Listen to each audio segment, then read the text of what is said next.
Good morning, friends. Thanks to organizers to giving me an opportunity. Here I'm going to tell you something very new in the world of orthopedic surgery.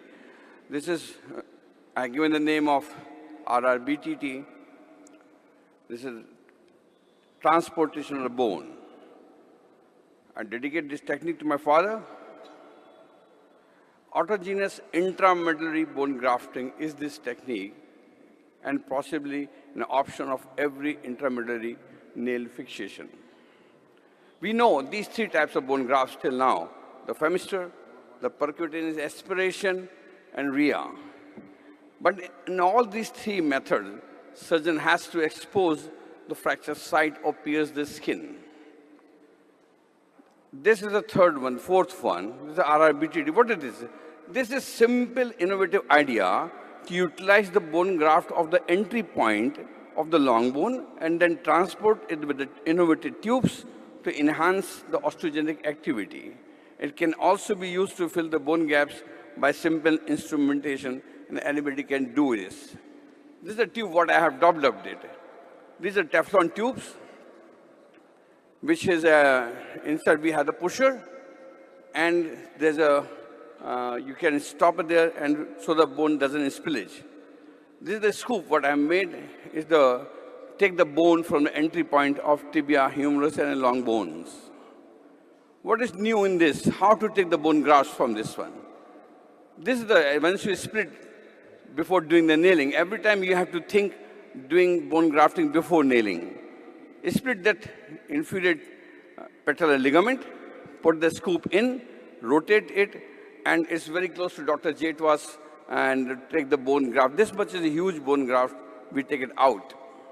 This is the femur. You put the pin there, locate it.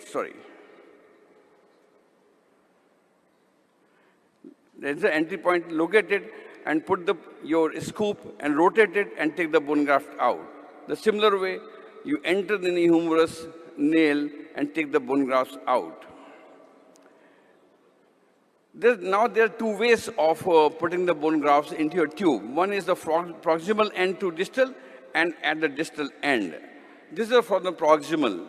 You take the entry point, put the guide wire, and push the tube on the guide wire, which reaches to the fracture site, which we can visualize in an IITV. So we put the bone at the proximal end, then push it with the pusher to the fracture site and fill the bone gap. We are not opening the fracture site at all.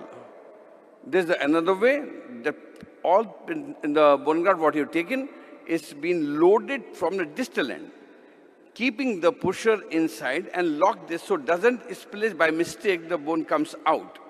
This fills the bone graft in the tube. Now this is working like a barrel or gun with the bullets inside. Now we can use it, lock it, and then put it. Now I have developed, innovated this, another thing what I'm doing for last 15 years. This is an intramedullary. Now I'm using extramedullary also without incision. This is the intramedullary approach, what I have told you right now, and put the bone inside. And you can angulate the distal fragment, so you can put on the medial side, the lateral side, anterior and posterior. This is the now newly innovated technique in which you can go exactly subperiosteal or subcuticular. So what I have utilized is the incision of the proximal locking and the distal locking. With the first, to put the pusher in, reach of the fracture site, thus the pusher doesn't damage it, and now once you put the tube in, push the bone graft, which is so nicely visible at the side. Now I'm using the distal end. This is the distal incision of the hole, of the locking hole of the nail, and from there you put the bone graft and see how beautifully you can put the bone graft all around. This is a small video. This is how I'm going to take.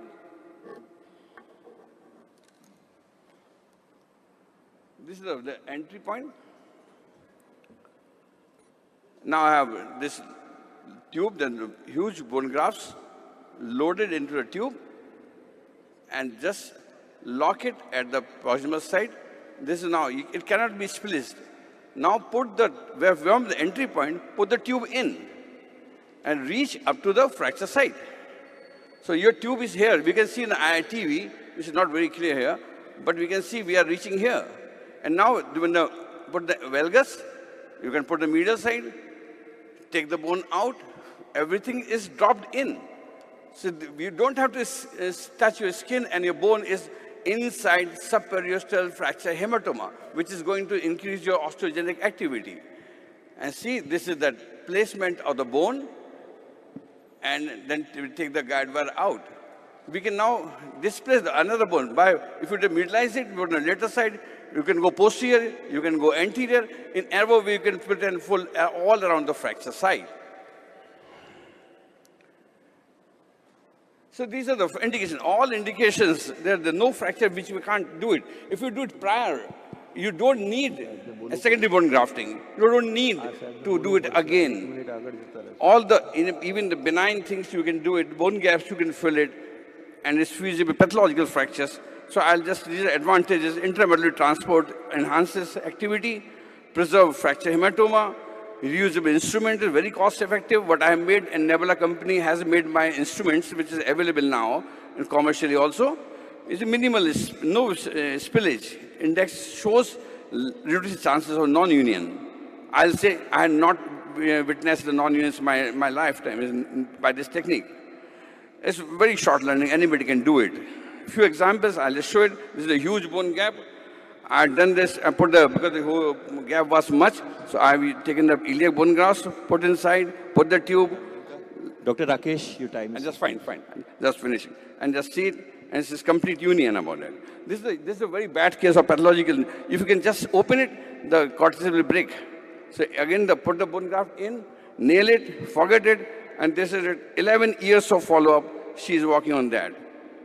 This is a non-union with the broken nail. Take the nail out, put the bone inside, fill it with the bone grafts, and put it inside. They're from distal end and from the proximal end, both the ways. So there's a huge amount of bone graft we can put it all around this. These are all examples of non-union and femur and tibia. Humerus, you can do it by put it, but this reduces chances of radial nerve injury. Dr. Rakesh, please conclude. Yes, I'm just concluding it. This is a study we have done. It shows faster. So I'm just concluding it. This is the intramedullary transport of the cortical cancellous bone graft. It's with the fixation, it reduces chances of non-union and may give a union much shorter time. Thank you very much. Jai Hind. And this I have been published in 140 countries with a patented. And thank you very much. And my message always goes with never ever criticizes your colleague. Thank you, Dr. Agashe, for taking the instrument.